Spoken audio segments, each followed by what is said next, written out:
Bonjour à tous, nouveau qualité flash ce jeudi, direction Vincennes à l'occasion du prix de Bourigny.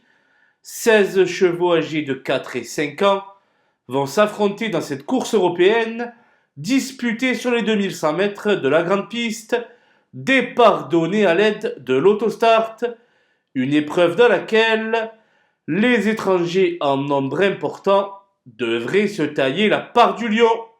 Et on voit ça tout de suite avec mon analyse.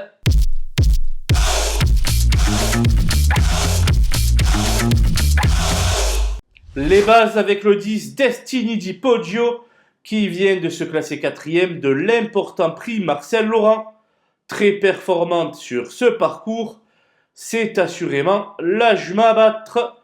Le 6 Immortal Doc va effectuer ses premiers pas sur notre sol. Mais à l'âge de 4 ans, il a plus de gains que la majeure partie de ses rivaux âgés de 5 ans. Il doit donc avoir la pointure, et la première à Vincennes est souvent la bonne.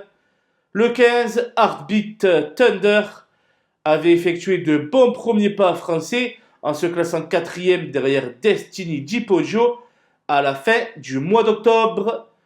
Un nouveau classement de ce genre est donc attendu dans son entourage. Les opposants avec le 16 Yahoo Diamond qui s'était classé deuxième du bon Jazzman de Bayeul à la fin du mois de mars sur la cendrée parisienne. S'il parvient à se faire ramener dans de bonnes conditions, gare à lui. Le 3 Joconde Sibé a dû être minutieusement préparé pour cette course qui constitue son premier objectif de l'hiver.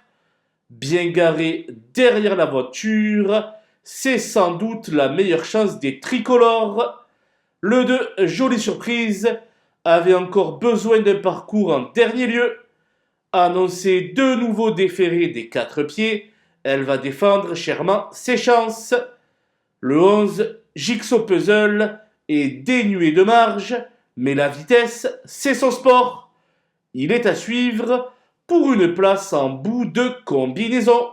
Mon coup de poker sera le 7 Working Class Hero, plus revu depuis le 14 août dernier en Suède, mais avec un Mathieu Mauthier déchaîné à l'heure actuelle au sulky, mieux vaut ne pas le laisser de côté.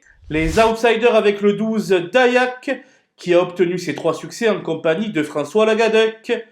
Il fait partie des placés potentiels au même titre que le 8 Nookie Speed, doué mais délicat, et le 5 Je rêve du bois, qui alterne les deux spécialités avec brio, mais qui manque de référence derrière l'autostart. L'As Jim Perrine est moins performant à Vincennes et ne fait pas partie des choix prioritaires. Quant au 14 Man of Steel, peu chargé en gain, je ne vais pas l'interdire, mais je vais regarder son comportement du coin de l'œil. J'ai laissé de côté le 13 Doux Épreuve, dont les dernières sorties françaises ne sont guère reluisantes, ainsi que le 4 Jingle Delo, qui aura à sa disposition un bon engagement le 15 décembre, et le 9 Juséo, à suivre tout l'hiver sur la Côte d'Azur. Voilà, nous avons passé en revue les 16 partants de ce prix de Bourigny. Je vous laisse avec ma sélection, ainsi que mes conseils de jeu. Bon jeu à tous!